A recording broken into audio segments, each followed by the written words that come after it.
Untuk pertanyaannya,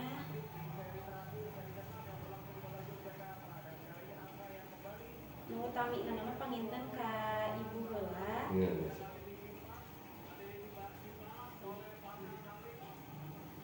Panginten tujuan sahabat mode kalau jangan kan sambil ngajar gitu kan. Memang kadang-kadang seminggu teh cuman beberapa harinya banyak karena memang gurunya kan kurang gitu. Jadi memang seharusnya kan kepala sekolah itu tidak boleh ngajar gitu kan. Ya banyak. Tapi berhubung di madrasah mah kan kirang tenaga kerjanya. Dan yang itu kalau jangan selalu masuk gitu kan di waktu-waktu yang memang ayah waktunya banyak. Panginten kangge terasana anu gaji mah meureun tujuan sareng motivasi ibu sareng bapak ngeulang gitu. Jadi teh kumaha? Ibu boleh bawa ke ibu? Enggak. Jadi boleh ke ibu mangga. Ya tujuan pokok nama kita mah mengamalkan ilmu yang ada ya ke anak-anak didik, ilmu yang ada di guru-guru ke anak-anak didik, otomatis dengan istilahnya biar di sini terutamanya kan pelajarannya pelajaran agama. Kalau cuma mengandalkan di SD aja mungkin ketinggalan pelajaran agamanya. Kalau di madrasah itu kan hampir 80%, 90% pelajarannya pelajaran tentang agama seperti Al-Quran, hadis, fikih kan. Itu semuanya berhubungan dengan ubudiyah, dengan syariah semuanya. Beda dengan di SD, kalau di SD cuma berapa jam berarti per minggu kalau masalah agamanya. Maka untuk keseimbangan ya kita otomatis ngajar di madrasah itu tujuannya untuk meningkatkan pendidikan anak-anak gitu ya di bidang keagamaan. Gitu aja. Terus panginten apa yang akan Bapak sama Ibu ubah dari cara mengajar di tahun lalu untuk tahun sekarang yang menurut Bapak sama Ibu kurang? Oh, kalau itu mah sesuai dengan tuntutan zaman ya. Kalau dulu kan belajar di madrasah itu saka hayang, saka daek, saka ingat kan gitu ya. Kalau sekarang ada tuntutannya di mana ada kompetisi dasar, istilahnya yang disebut KD itu, ada juga kompetisi inti yang disebut KI, ada juga kompetisi istilahnya kompetisi SKL. Di mana keseluruhan kompetisi yang tadi itu harus meliputi semua dewan guru harus bisa gitu ya, harus bisa apa yang dinamakan kompetisi dasar kan gitu, apa yang dinamakan kompetisi inti dan apa tujuan atau istilahnya tanggapan dari warga setelah kita mengajarkan semua kompetisi itu. Sehingga kalau melihat dari tahun-tahun yang kemarin, insya Allah tahun ini akan ada perubahan besar di madrasah ini. Karena saya otomatis jadi dengan dikasih kaca sertifikat barusan dari Balai Diklat provinsi, otomatis menjadi narasumber untuk semua kepala madrasah yang ada di Kecamatan Bojo. Otomatis saya pribadi yang harus mengajarkan, yang harus mentransfer lagi ilmu yang barusan sudah saya terima, ditransfer lagi tanggung jawab saya kepada seluruh KS dulu ya, kepala sekolah dulu atau kapan kepala madrasah dulu. Nanti kepala madrasah seandainya beliau misalnya belum mengerti tentang apa KD, apa KI atau SKL, berarti beliau juga harus mengundang kami untuk mengajarkan tentang pelajaran itu ke dewan gurunya di masing-masing lembaganya. Jadi untuk tahun ini insya Allah karena madrasah mulai dilirik oleh pemerintahan, insya Allah pada tahun ini akan ada perubahan besar di madrasah ini, di mana akan disesuaikan dengan yang formal gitu. Kalau kita kan sekarang berjalan belum formal, masih non formal kalau itu. Insya Allah untuk tahun ini akan ada perubahan. Terus masalah emis juga Bu, karena tidak akan bisa kita membuka link Simba yang bantuan dari provinsi, seandainya emis di masing-masing lembaga tidak diisi. Makanya untuk tahun ini banyak PR untuk FKDT FKDIR itu Forum Komunikasi Dini Taktilia. Kebetulan saya pengurus di tingkat kecamatan, otomatis juga menjadi bendahara FKDIR di tingkat kecamatan. Otomatis banyak hal yang harus dirubah dari keberadaan madrasah yang awalnya ortodok harus menjadi istilahnya profesional dan istilahnya bisa bersaing dengan sekolah-sekolah yang lain. Itu aja. Terus penginten apa yang ibu sama bapak sukai ketika mengajar? Yang paling suka ibu itu aja, paling suka ibu kita bertatap muka dengan anak-anak. Terus seandainya bisa bercanda dengan anak. Jadi lebih tahu karakter anak-anak gitu kan, karena seringnya kita mengajar, sering kita ketemu gitu sama anak-anak gitu kan. Jadi kita akan lebih tahu karakter anak tuh kayak gimana ya. Terus ibu untuk poin selanjutnya mungkin gimana sih cara ibu, cara bapak mencintai anak-anak peserta didik gitu? Oh itu mah dengan otomatis ya, setelah kita berbaur dengan anak-anak maka kita juga tahu ini wataknya ini wataknya ini, karena yang namanya mengajar di madrasah itu tidak boleh kaku. Jadi yang namanya mengajar di madrasah itu harus tahu karakter dan watak masing-masing anak-anak gitu ya. Jadi wataknya ini begini, wataknya ini begini, wataknya ini begini, harus benar-benar tahu. Kalau kita cuma mengajar aja tidak tahu watak gitu kan, wataknya itu akan kaku sehingga anak-anak itu tidak akan respon ya kepada pelajaran yang kita berikan. Biar mereka semangat, yang ini maunya bagaimana, yang ini maunya bagaimana, kita ikutin gitu. Tapi setelah kita ikutin kemauannya baru kita giring lagi kepada pelajaran. Insya Allah kalau seperti itu sistemnya, dengan pendekatan persuasif lah dengan anak-anak, insya Allah masalah pendekatan emosional dengan anak-anak akan baik gitu.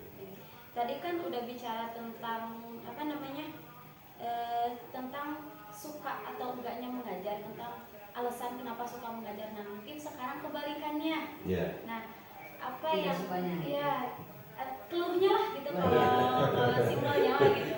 Kalau keluh kesah nama, kalau di madrasah ini kalau karena madrasah ini non formal, dimana untuk guru-guru itu jangankan untuk makan minumnya ya, saya selaku kepala juga ikut prihatin kepada guru-guru yang suka mengajar gitu ya.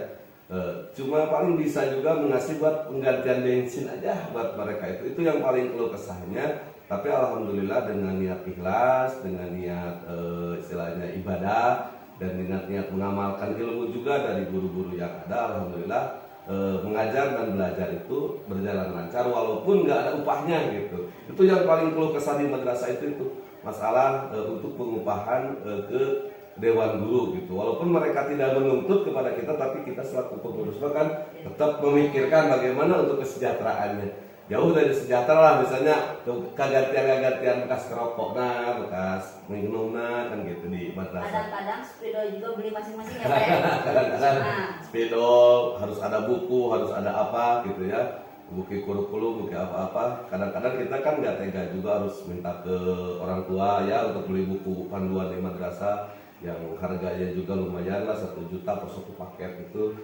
Berarti kita selaku dewan guru yang harus menyiapkan gitu. Karena kalau dibebankan lagi ke anak-anak, Kalau ke madrasah itu ya Pak, bahaya gitu. ditekankan masalah pembayaran, malah anak-anak tuh nggak ada ya Pak ya. Iya. Kita tidak menekankan anak-anak mengasih SPP gitu. Tapi SPP itu baru-baru ini saya rubah juga, yang dulunya minta SPP ke anak-anak misalnya 10.000 atau 15.000 per 1 bulan. Untuk tahun ini saya rubah, tidak minta ke anak-anak digratiskan untuk sekolah, tapi saya memohon ke per kakak, per warga per kakak gitu ya. 1 bulan itu 5.000 per kakak. Jadi yang menyekolahkan, yang tidak menyekolahkan, kalau yang namanya kakak di dusun 3 berarti harus bayar, harus ada yang penagihnya. Kerjasama dengan RT, RW yang ada di sini dan dengan komite juga. Terus untuk pertanyaan selanjutnya, apa sih kekuatan ibu sama bapak sebagai seorang guru menjadi penguat gitu? Ya jadi penguat cuma itu aja, cuma spirit kita mah mencerdaskan Iya, anak. mencerdaskan anak aja, ingin supaya anak-anak itu jangan sampai di jam-jam belajar gitu ya, Jam-jam waktunya harus dipakai main belajar, terus-terusan kan nah, gitu. jadi memanfaatkan aja. Memanfaatkan waktu lah istilahnya. Anak-anak dari jam 1 kan sampai jam 4 kalau di pur Iya, begitu kan, aja kan pasti banyaknya main. main HP, main segala macam.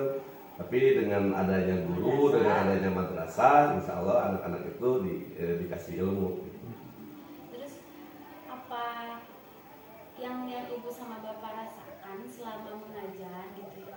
Apakah ibu atau bapak pernah merasakan ada yang salah gitu dari diri ibu sama bapak sebagai seorang guru? Sering kalau sering ya kalau ada merasa bersalah, merasa itu sering. Kadang-kadang kan kita juga yang namanya manusia ya manusiawi, ada emosi, ada segala macam kan ke anak-anak. Akhirnya kan kita merasa bersalah, kok anak didik kan gitu, yang harusnya kita ayomi, yang harusnya kita didik. Kadang-kadang dengan emosi kita juga, kadang-kadang kita Mungkin untuk pertanyaan terakhir, ini hampir sama sih ya sama Iya. pertanyaan yang pertama. Apa yang akan ibu bapak lakukan tahun ini untuk hal yang lebih baik, yang lebih positif dibanding tahun kemarin? ya itu sekarang karena kita dituntut harus proporsional, dituntut juga harus inovatif ya, kreatif oleh pemerintahan, otomatis administrasi manajemen ke madrasah itu harus ditingkatkan. Jadi manajemen sakanya harus kita hilangkan. Sekarang mulai ke manajemen elektronik, manajemen istilahnya website ya, manajemen kekinian lah, dimana benar guru-guru madrasah itu sekarang mah tidak lagi gaptek, harus melek timtek juga, diharuskan, itu diwajibkan. Cuma insya Allah mulai hari ini, insya Allah mulai tahun ini ke depan, karena sekarang kebetulan semester 2 menghadapi semester 2, di mana sudah berjalan istilahnya. Insya Allah untuk tahun yang akan datang, tahun ajaran baru itu semua aturan-aturan yang diberikan oleh Kemenang, karena kita itu kan berinduknya ke Kemenang. Terus aturan juga dari FKDT, baik FKDT pusat maupun DPP maupun DPW tingkat provinsi maupun tingkat kabupaten, karena banyak instruksi, banyak yang harus dikerjakan oleh guru. Maka guru-gurunya juga sekarang jangankan muridnya, karena kita itu kan mulai dari kelasnya, penataan kelasnya, terus penataan muridnya, penataan gurunya juga harus semuanya ditata mulai tahun yang akan datang, insya Allah akan lebih diperbaiki. Pelajaran baru, Pak. Ya. Pelajaran baru. Mungkin itu aja yang pengen kita tanyain ke ibu sama bapak. Ya, Mungkin, ya. selebihnya mohon maaf udah ngeganggu aktivitas. Enggak, bagus kalau itu ya. Jadi ada masukan mungkin dari kakaknya Pak ya. Ya, kalau ada masukan dari KKN, saya juga ucapkan terima kasih. Pas saya nggak ada gitu ya, pas saya sibuk seminggu ini, memang pelajarannya juga di sana lebih dari kuliah. Maksudnya lebih dari kuliah itu dari mulai jam 8 itu. Jadi sebelum datang kita juga, guru itu udah datang, dosen itu. Biasanya nih pulang maghrib. Dosen itu udah datang. Kalau kan kita juga jam 8 masuk, aturan di situ ya. Jam 8 kurang seperempat dosen udah pada datang. Kan jadi malu ke kita yang ngeliat pesertanya. Sampai jam 12 peng itu nggak ada istirahat. Dari pagi karena snack udah disiapin ya di kursi masing-masing. Jam 12 istirahat, baru dikasih makan, jam 1 masuk lagi sampai jam 5. Terus malam ini dikasih PR juga. Iya, dikasih PR juga buat malamnya, pengisian ini, pengisian itu terus-terusan. Makanya waktunya itu malam tuh mau kemana nggak bisa kemana-mana. Karena kita dikasih tugas, ada yang sampai jam 3, ada yang sampai jam 4. Kalau yang benar-benar gaptek gitu kan, nggak ngerti komputer, nggak ngerti tentang istilahnya download segala macam. Kan sekarang sistem download segala macam juga. Makanya seperti kemarin post test, terus habis post test juga terusan sama bicara. Terus beberapa hari kemarin, hari Jumat banget sampai sore. Kayak lebih kuliah. Memang di akhirnya anu jadi masalah teh Bu, anu pangna semangat da abdi teh sering ngeringan diklat. Tapi karek diklat tuh ayeuna anu ngarasakeun